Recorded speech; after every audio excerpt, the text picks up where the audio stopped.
आज पता नहीं क्यों वृंदावन का मूड बहुत ख़राब है। लगता है वृंदावन के मन में बहुत उथल पुथल है और दिमाग में बहुत हलचल। मेरे चारों तरफ मौसम बहुत ख़राब है।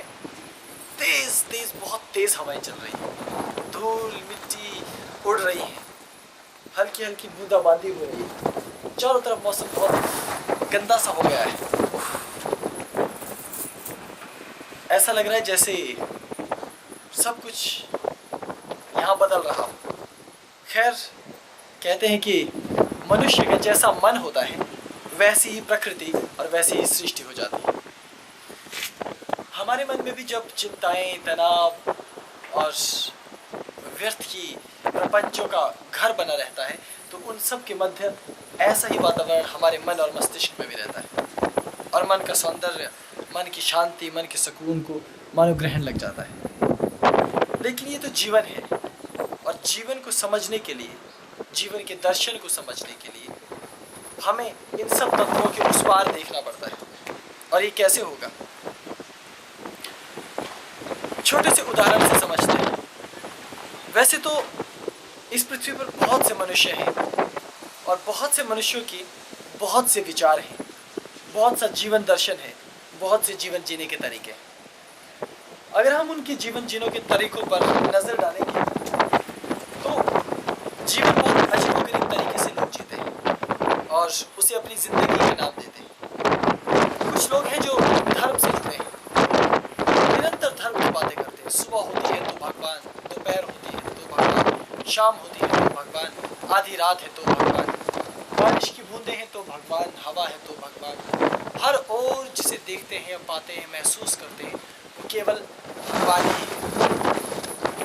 ऐसे में जीवन दर्शन क्या है ये समझना बड़ा मुश्किल हो जाता है, क्योंकि उन लोगों के लिए जीवन दर्शन केवल भगवान ही है। वो हर तत्व में, हर सुख में, हर दुख में, हर जीवन की ऊंची उड़ान में, कल्पना में जिस तत्व को ढूंढते हैं वो परमेश्वर है, वो ईश्वर है, वो भगवान है। इसलिए उनका जीवन का अधिकांश वक्त ईश्वर का नाम सुमिरन करने में, ईश्वर का स्मरण करने में, ईश्वर का कीर्तन करने में बीत जाता है। वो बस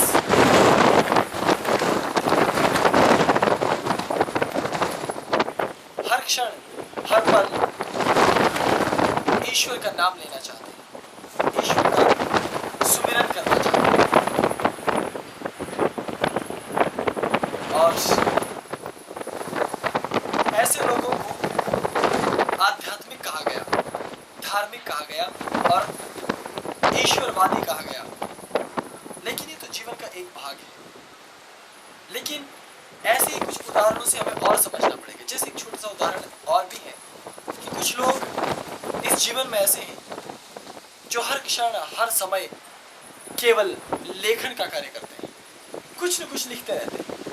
जीवन में दुख आया तो उनकी कलम उठती है, जीवन में सुख आया तो उनकी लेखनी उठती है, जीवन में कोई नया विचार आया तो उनकी लेखनी उठती है। जीवन के हर रस को, जीवन की हर पीड़ा को, जीवन के हर कष्ट को वो अपने शब्दों में हमेशा लिखते रहते हैं, लिखते ही चले जाते हैं निरंतर।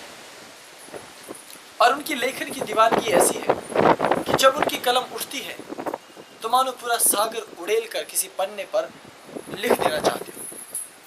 और उनके भीतर का ज्वार ऐसा है कि मानो समुद्र में भयंकर सा तूफान उठ खड़ा हुआ हो और वो संपूर्ण पृथ्वी को लील जाना चाहता। तो भावों के ऐसे खिलाड़ी हैं जिनके जीवन का एकमात्र उद्देश्य केवल उनकी कलम, केवल उनकी लेखनी ही रह गई है, केवल इतना ही। ठीक उसी तरह जीवन के और भाग भी हैं। जैसे कुछ खिलाड़ी हैं, सुबह उठते हैं और शरीर निर्माण के लिए अपने आप को तत्पर करते हैं, जुट जाते हैं, बड़े बड़े मैदानों में भागते हैं, यहाँ से दूर घूमते रहते हैं, घूमते रहते हैं, मजबूत होने के लिए व्यायाम करते हैं निरंतर, और शरीर को मजबूत बनाकर वो अपने खेल को शीर्ष पर पहुंचाना चाहते हैं। इसलिए उनके पास वो जिस भी खेल से जुड़े हों, उस खेल का अभ्यास करने के लिए सबसे अधिक समय उन्हीं के पास होता है। वो उस खेल के तमाम पहलुओं को जान जाना चाहते हैं। उस खेल के बड़े बड़े महारथियों को अपना प्रमुख मानकर, उनके जीवन दर्शन को देखकर, उनकी जीवन शैली को देखकर अपने जीवन में उसे उतारने की कोशिश करते हैं और निरंतर उसी वातावरण में रहते हैं जहां खेल हो सके, जहां खेल का अभ्यास हो सके, जहां ये सब हो सके। ठीक इसी तरह गायन नृत्य वाले लोग हैं, वो भी अपनी अपनी विधाओं में सुबह से लेकर रात तक तत्पर हैं। तो जीवन बहुत आगे बढ़ता है, व्यापार का क्षेत्र है। यहाँ ऐसे ऐसे लोग हैं, बड़ी बड़ी कंपनियां स्थापित करते हैं, अनेकों लोगों को अपने पास रोजगार देते हैं, अनेकों लोगों को कार्य करने के लिए उकसाते हैं, प्रेरित करते हैं। धन कमाने की ऐसी होड़ है कि कुछ लोग अपने खाते, अपने पास इतना धन, अपने नाम से इतनी संपत्ति अर्जित करते चले जाते हैं कि देखने वाले का मुंह खुला का खुला रह जाए, अवाक रह जाए। इतना अधिक धन, इतना अधिक वैभव, इतनी अधिक संपत्ति। कुछ लोग ऐसे हैं जो संपूर्ण देश देशांतर में अपना साम्राज्य स्थापित करना चाहते हैं, हर ओर, हर दिशा, हर गली, हर क्षेत्र में। लेकिन ये सब हो जाने के बाद भी मूल प्रश्न वही रहता है कि क्या यही जिंदगी है? क्या यही जीवन है? क्या निरंतर ईश्वर की तलाश करना, ईश्वर को खोजना जिंदगी का लक्ष्य है? या निरंतर कोई बड़ा सा व्यवसाय करते हुए उसकी शीर्ष पर पहुंच जाना ही जिंदगी है? क्या संगीत की धुनों में थिरकते रहना और घुंघरू की झनकार में नृत्य करना, क्या यही जिंदगी है? क्या किसी प्रेमी को याद करके उसकी बाहों में खो जाना यही जिंदगी है? या फिर कविताओं, साहित्य के शब्दों, साहित्य की पुस्तकों में इतिहास हो जाना ही जिंदगी है? राजनीति की ऊंचाइयों को हम जिंदगी कहें या इस जिंदगी की तकलीफों को हम जिंदगी कहें, आखिर जिंदगी है क्या? जिंदगी के इतने और छोर हैं, इतने किनारे हैं कि मानो जिंदगी कई आवरणों में ढकी हुई हो और जिंदगी में हर क्षण, हर पल एक नया तूफान है, एक नई आंधी है, एक नया कष्ट है, एक नया झंझावात है और एक ऐसी मेरे पीछे आने वाला एक अंधड़ सा है। जिंदगी कभी बेहद सुख देती है तो जिंदगी कभी बेहद कष्ट देती है। जिंदगी कभी किसी की आंखों में खो जाने का निमंत्रण है तो यही जिंदगी कभी मौत का घनघोर सन्नाटा भी है। ऐसा सन्नाटा जिसके आगे सारी धुनें, सारे सुर, सारे ताल, सारे शब्द केवल मौन में परिणत होकर रह जाते हैं।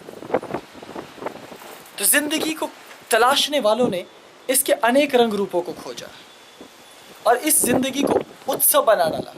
किसी ने कहा होली मनाओ तो रंगों से अपने आप को भीग दो। किसी ने कहा नहीं, इसे दिवाली मनाओ तो अंधेरी रात में चिराग रोशन हो उठे, दिए ही दिए जलने लगे। किसी ने कहा जिंदगी ऊंचाइयां हैं तो किसी हठ योगी ने ईश्वर की ओर बढ़ने के लिए अपने कदमों को ऊंचा उठाया। किसी ने कहा कि जिंदगी तो एक सुंदर सपना है, ख्वाब है, तो वो निरंतर एक हसीन ख्वाब में, एक हसीन सपने में खोया रहा, डूबा रहा। जिंदगी को तलाशने वालों ने जिंदगी के अनेक अलग अलग हिस्सों को अपने अपने तरीकों से खोजा है। कोई आकाश की ऊंचाइयों पर उड़ने निकल गया, कोई जमीन की लंबाई और चौड़ाई को नापने निकल गया, कोई समुद्र की गहराई को ढूंढने, तो कोई समुद्र के आखिरी छोर की तलाश में बहुत दूर जा निकला। लेकिन फिर भी वो प्रश्न ज्यों का त्यों रहा कि जिंदगी क्या है। जिंदगी को समझने वालों ने विज्ञान को भी नहीं छोड़ा। विज्ञान के द्वारा यह समझने की कोशिश की कि हम क्या हैं, हम कौन हैं। क्या हमारे मस्तिष्क से हमारी जिंदगी चलती है? क्या जो हम खाते पीते सोचते हैं केवल वही जिंदगी है? क्या केवल ये शरीर, ये अस्तित्व ही जिंदगी है? और विज्ञान ने अपने तरीके से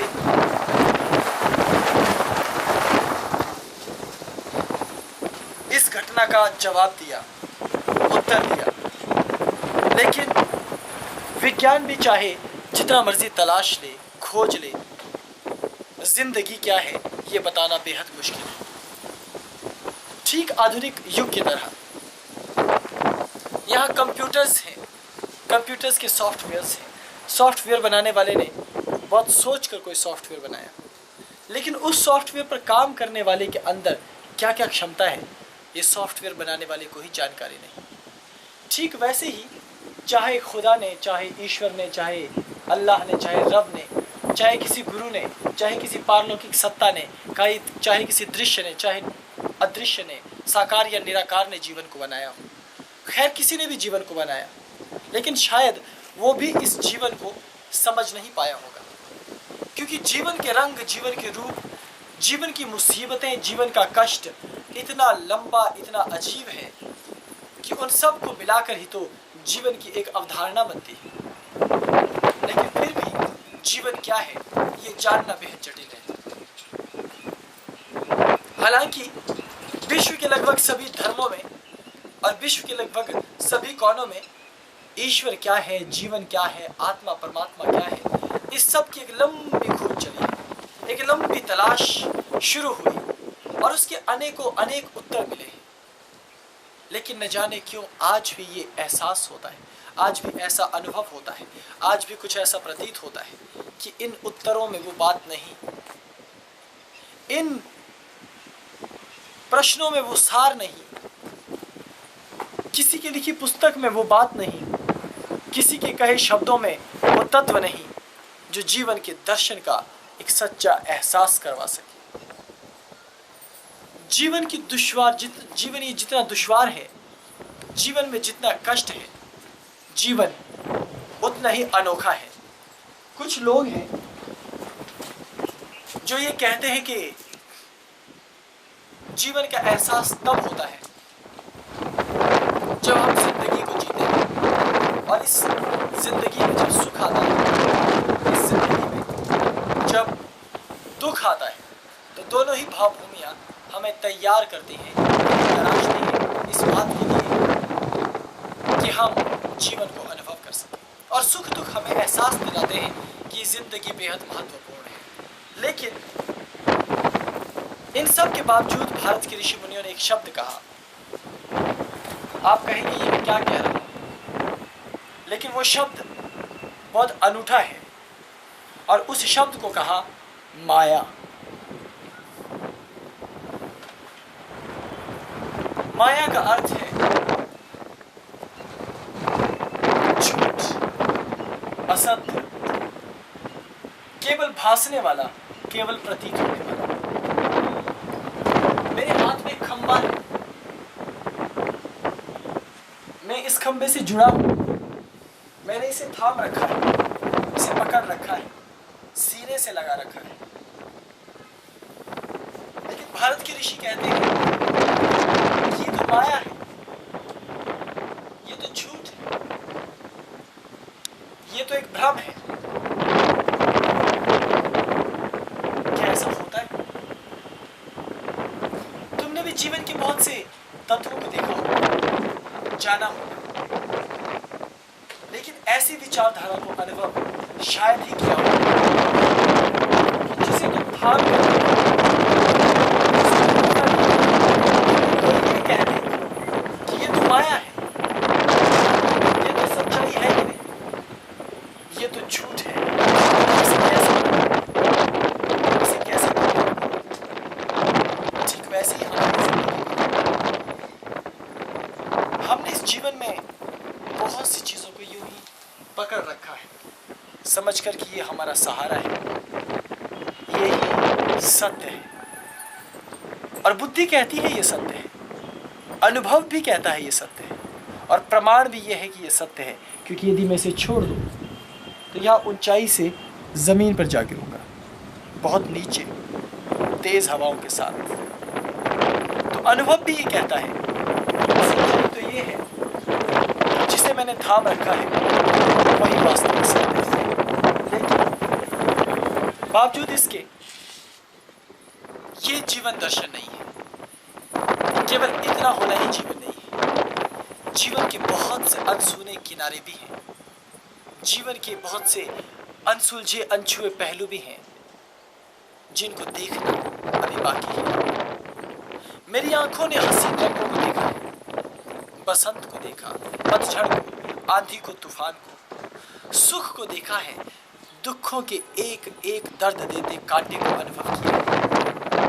जिंदगी के रास्ते को मैंने ऐसा भी अनुभव किया कि मानो हर ओर फूल खिले हैं और मेरी राहों में किसी ने मखमल बिछा रखा। और जिंदगी को मैंने यूं भी अनुभव किया कि मानो हर ओर रेगिस्तान हो, सूखे कंटीले कैक्टस हो और मेरे रास्तों के नीचे जलते अंगारे और शीशे के टुकड़े किसी ने बिछा रखे हो। खैर, तो भी वो जिंदगी ही थी, तो भी वो अनुभव ही था। कभी अध्यात्म की ऊंचाई, लोगों की तारीफें, बड़प्पन, कभी जलालत, बेइज्जती,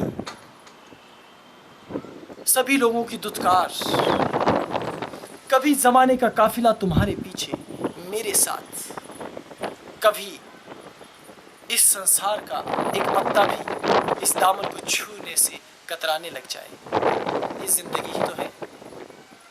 लेकिन जिंदगी में फिर इतना सब होने के बाद भी आखिरी सत्य क्या है? क्यों ये भाग दौड़ हो रही है? क्यों ये तूफान है? क्यों ये अंधड़ है? क्यों ये आंधी है? इतना सुख मिला मेरे जीवन में मुझको, अब सुखों से भी मैं न जाने क्यों कतराने लगा हूं। इतना दुख मिला इस हृदय को कि न जाने क्यों दुखों से भी अब उगता चुका हूं। जिंदगी में प्रसन्नता, जिंदगी में वैराग्य, जिंदगी में उदासी, जिंदगी में सकल अनुभव करने के बाद भी जिंदगी में कुछ और अनुभव करना शेष रह जाता है। तो सयानों ने कहा कि ये तो ईश्वर की तलाश है, ये तो अपने आप की तलाश है, ये यूं ही पूरी नहीं होने वाली। निकल जाओ वीरान रास्तों में, गुजरो उन कंटीले वृक्षों और झाड़ियों के मध्य से, निकल जाओ हिमालय की उन ऊंचाइयों पर, ऊंचे शिखरों पर, जहां घनघोर सन्नाटा। अनुभवी लोगों ने यह भी कहा कि जीवन को समझने के लिए गुरु के चरणों में अपने आप को न्यौछावर करो। और यही क्रम शुरू हुआ। और जब इस अनुभव के दौर में से गुजरना पड़ा तो देखा ये रास्ता भी इतना आसान नहीं है जितना कहा जा रहा है। गुरु तो अपने आप में एक बहुत बड़ी माया है, ठीक वैसी ही माया जैसा कि ये संसार है। इस संसार का कोई और छोर मिलता नहीं। और किसी ने तो कह दिया कि ये दुनिया गोल है, मुझे तो दिखती नहीं, फिर भी तुम कहते हो तो मान लेता हूं। ठीक वैसे ही किसी ने कहा कि गुरु की तलाश में निकल जाओ, तो गुरु की तलाश में गए और कहा गुरु से सब कुछ मिल जाएगा। वहां गए तो पाया गुरु का तो कोई और छोर ही नहीं। इसे पाना अपने आप में नामुमकिन है, इसे जानना अपने आप में नामुमकिन है। तो फिर इस जीवन के दर्शन को मैं कैसे समझूंगा? मैं क्यों जिंदा हूं? मैं क्यों हर घड़ी हर पल जी रहा हूं? और क्यों जीवन की बंदिशें हैं कि खाना खाना होगा, देश की सीमाओं को मानना होगा, किसी राष्ट्र के प्रति एक निष्ठ रहना होगा? क्यों नहीं दुनिया की सीमाओं को तोड़ डाला जाए? क्यों नहीं समाज के बंधनों से दूर हुआ जाए? इस तरह की अजीबोगरीब प्रश्न भी मन में उठते हैं। लेकिन ये सारे तत्व गुरु ने एक शब्द में समेट लिए और उसे कहा माया। अगर ये माया है तो फिर जीवन क्या है? क्या माया के मध्य रहना ही जीवन है, या माया से मुक्त हुआ व्यक्ति ही जीवन जी रहा है? उसका उत्तर भी कुछ इस तरह से मिला कि न तो माया के भीतर जीवन है, न माया से मुक्त होकर जीवन है। तो फिर ये जीवन आखिर है क्या? क्या है जीवन का दर्शन? इसीलिए शायद गुरु की तलाश हर व्यक्ति को बहुत ज़्यादा तड़पाती है, बहुत गहरे में ले जाती है, क्योंकि बिन गुरु के ज्ञान संभव नहीं है, बिन गुरु के तलाश संभव नहीं है, और बिन गुरु के शायद ही जीवन में कुछ मिल सके। तो जीवन दर्शन सुख दुख वैराग्य राग और इन सब से उस पार है, और वहां जाने के लिए क्या विज्ञान चाहिए, या धर्म चाहिए, या फिर कोई कला चाहिए, या फिर संपत्ति चाहिए, बहुत बड़ा नाम चाहिए, या बर्बाद हो जाना चाहिए? जबकि इसका उत्तर है कि इन सब से भी तुम्हें जीवन का दर्शन उपलब्ध नहीं होता। जीवन के दर्शन के लिए तुम्हारे भीतर केवल दो ही तत्व चाहिए। एक तुम्हारी गहरी प्यास जो कि कभी खत्म ना होती हो, किसी मंजिल पर जाकर रुक न जाती हो, तुम्हारे कदम किसी मंजिल पर ठहर न जाते हो। तुम्हारी सच्ची प्यास तुम्हारा पहला तरीका है।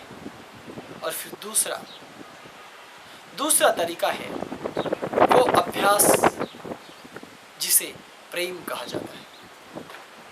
जब तुम जीवन के तत्व को गुरु प्रदत्त मार्ग से अनुभव करते हो, गुरु से प्रेम करते हो, गुरु के प्रदत्त उस सूक्ष्म मार्ग की ओर निकलते हो जिसकी तरफ वो इशारा करता है, लेकिन कहता कुछ नहीं है। कहेगा क्या?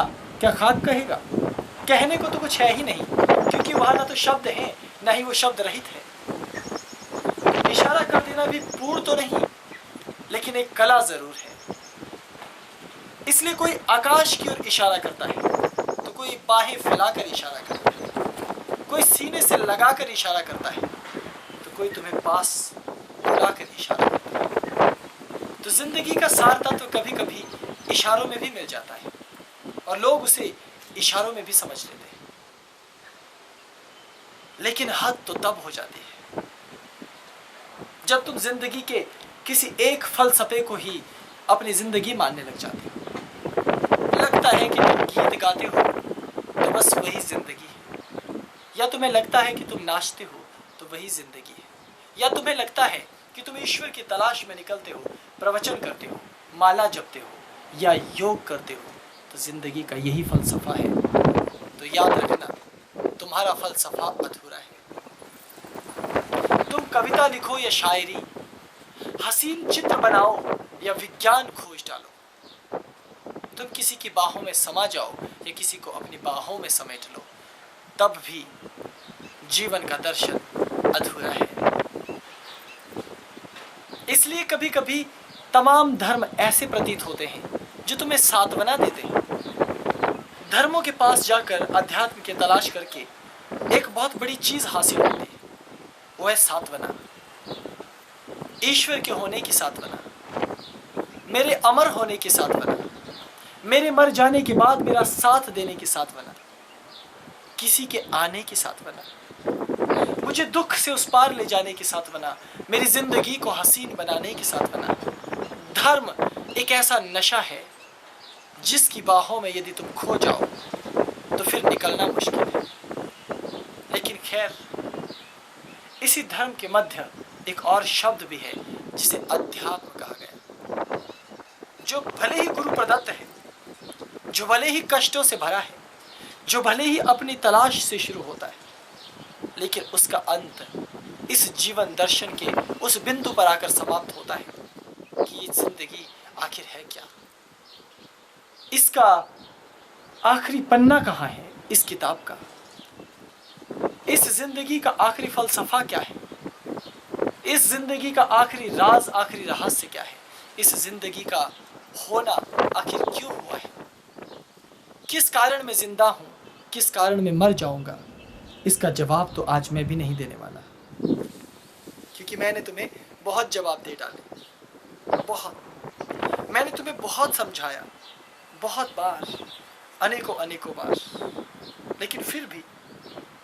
आंधियां चल रही हैं, वो भी वृंदावन में, अंधड़ उठ रहे हैं, वो भी वृंदावन में, जहाँ प्रेम होना चाहिए, जहाँ शांति होनी चाहिए, जहाँ रस, माधुर्य और अमृत होना चाहिए। ठीक वैसे ही मैंने भी बहुत समझा डाला तुम्हें, जबकि तुम्हारे हृदय में तो प्रेम होना चाहिए, आनंद होना चाहिए, विरह होना चाहिए, रस होना चाहिए, माधुर्य होना चाहिए। लेकिन वहाँ संसार है, वहाँ तुम्हारी अपनी एक दुनिया बसती है। उस दुनिया के बीच में हमारे प्रेम के लिए कोई स्थान शायद नहीं, हमारे अध्यात्म के लिए जगह शायद कोई कोना तक नहीं। ऐसे में तुम अपने जीवन दर्शन को कैसे समझते हो, ये तो मैं तुम पर छोड़ता हूँ। लेकिन मैंने इन तमाम रास्तों को देखा है, देख रहा हूँ हिमालय की ऊंचाई को, नगरों की चौड़ाई को, सागर की गहराई को और रेगिस्तान के एकांत को, और ये पा रहा हूँ कि मार्ग तो केवल अध्यात्म है, वो भी तब जब गुरु पर सच्चा समर्पण करके, उन पर प्रेम करके मैंने आगे के रास्ते को अनुभव किया। वो मेरा सत्य है, हो सकता है तुम्हारा सत्य भिन्न हो, लेकिन तलाश तो ज़रूरी है, क्योंकि जीवन का फलसफा, जीवन का हर पन्ना अभी अधूरा है। ज़िंदगी की हर कहानी अभी अधूरी है, क्योंकि ज़िंदगी की कहानी में बहुत से लोग हैं जो तुम्हें गालियाँ देते हैं, जो तुम्हारी आलोचना करते हैं, जो तुम्हें मार कर आगे बढ़ जाना चाहते हैं, जो तुम्हारे हृदय को कुचल डालना चाहते हैं, जो तुम्हारा इस्तेमाल करना चाहते हैं, जिनके लिए तुम बस एक कठपुतली हो, एक फिल्म का एक पात्र, एक अभिनेता मात्र हो। तुम मर जाओ तो किसी के अस्तित्व को ज़्यादा अंतर नहीं पड़ने वाला। इसलिए तुम क्यों किसी और के जीवन दर्शन से अपने जीवन दर्शन को प्रभावित करते हो? क्यों तुम दूसरे के चिंतन में अपने चिंतन को मिला देते हो? क्यों खो जाते हो? क्यों रूठ जाते हो? क्यों थक जाते हो? क्यों हार जाते हो? जितनी बार गिरोगे, जितनी बार आलोचना सहोगे, उतनी बार फिर उठो। जितनी बार हारोगे और जितनी बार तुम्हें ये लगने लगे कि मैंने जिंदगी को जान लिया हो, तो माफ करना, अभी जिंदगी को नहीं जाना। फिर उठो, फिर कदम आगे बढ़ाओ। जिंदगी का नया पन्ना तैयार होगा, लेकिन पिछला पन्ना अधूरा ही रहेगा, शायद हमेशा, हमेशा के लिए। उसका कारण है कि तुमने उस तत्व को नहीं जाना जो गुरु जान चुका है। इसलिए वो जिंदगी के हर प्रश्न का उत्तर जानता है, इसलिए वो जिंदगी के हर सफर को जानता है। इसीलिए अवतारों की कल्पना की गई। अवतार जो कहीं आसमान से उतर कर आया है तुम्हारे लिए। हालांकि तुम भी आसमान से ही उतर कर आए हो, लेकिन तुम भूल गए हो। और कोई तो है इस इतिहास में, कोई तो है इस वर्तमान में, कोई तो होगा भविष्य में, जो जानता है जिंदगी के हर सोपान को, जिंदगी के हर राज को। इसीलिए वो एक अवतार है, वो एक युग पुरुष है, और वो एक गुरु है, वो तुम्हारा इष्ट है। उसके चरणों में अपने आप को विसर्जित कर शायद तुम एक नया सत्य प्राप्त कर सको, और शायद नहीं।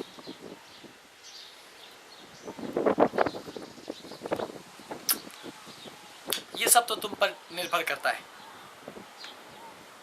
लेकिन तमाम धर्म, तमाम लोग किसी और आने का इशारा करते हैं, और तमाम अध्यात्म भी यही कहता है, और सभी अनुभवी पुरुष भी यही कहते हैं।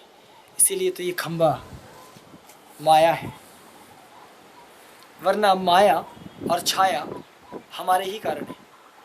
हम नहीं तो खंबा कहाँ है?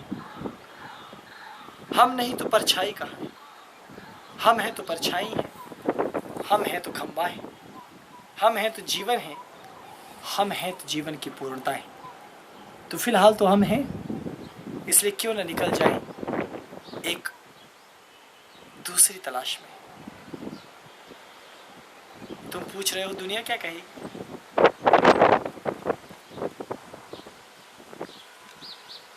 ओम नमः शिवाय।